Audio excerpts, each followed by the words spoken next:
Continuando então a falar da eletroquímica, agora a gente vai tratar um pouco das reações de oxidação e de redução. Historicamente, as reações em que o oxigênio era um dos reagentes eram chamadas de reações de oxidação. E, assim sendo, as reações em que havia perda de oxigênio, então eram denominadas de reações de redução. Atualmente, a gente tem aí um conceito um pouco diferente. Então, as reações de oxidação são aquelas nas quais a espécie química perde elétrons.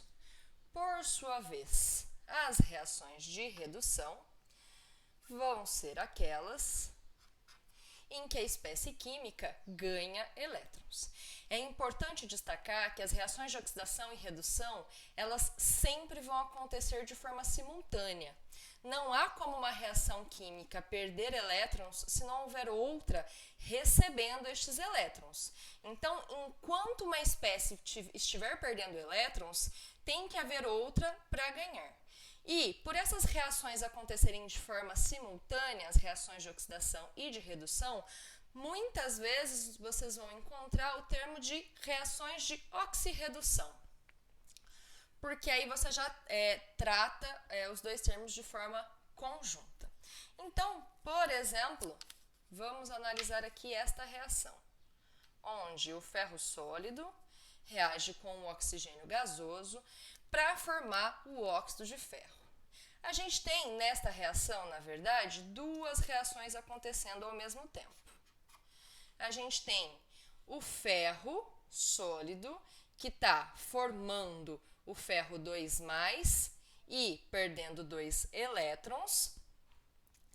Já o oxigênio recebe 2 elétrons para formar o oxigênio 2-. Se a gente somar essas duas reações, a gente então tem a nossa reação de origem.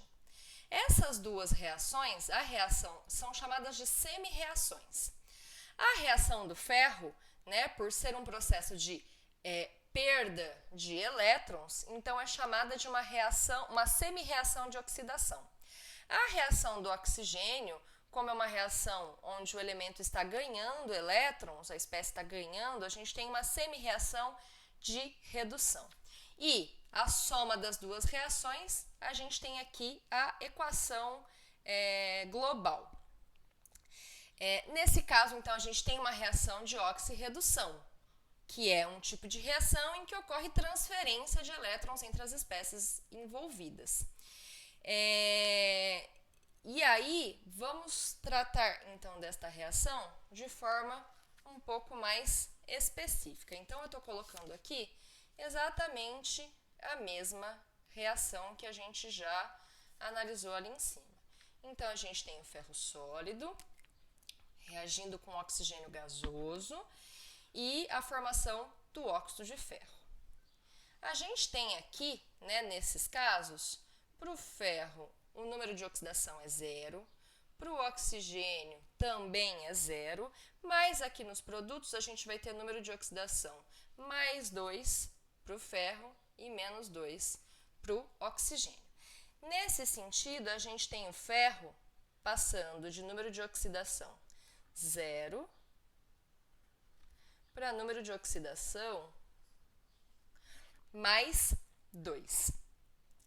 Se o número de oxidação aumentou, então a gente tem uma reação de oxidação. Já o oxigênio, ele está passando de 0 para menos 2. Então, o número de oxidação diminuiu. A gente tem uma reação de redução. Não se preocupem que a gente vai tratar dos números de oxidação especificamente no próximo vídeo.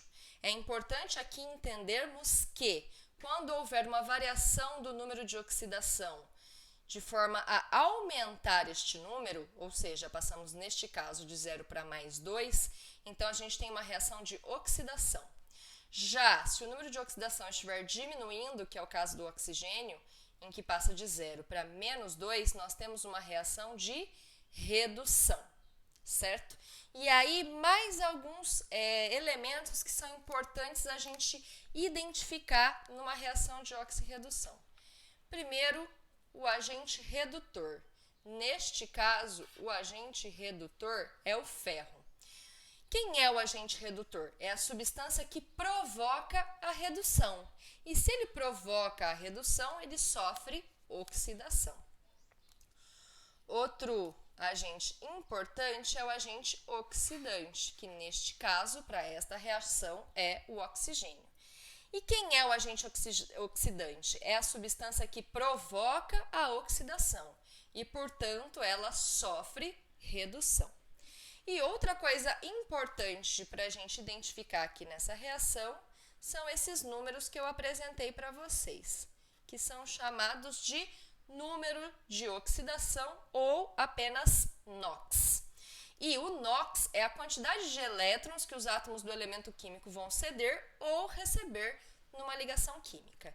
É muito importante a gente conseguir identificar o NOx da substância para conseguir identificar qual é a reação de oxidação e qual é a reação de redução. Mas isso é assunto do nosso próximo vídeo.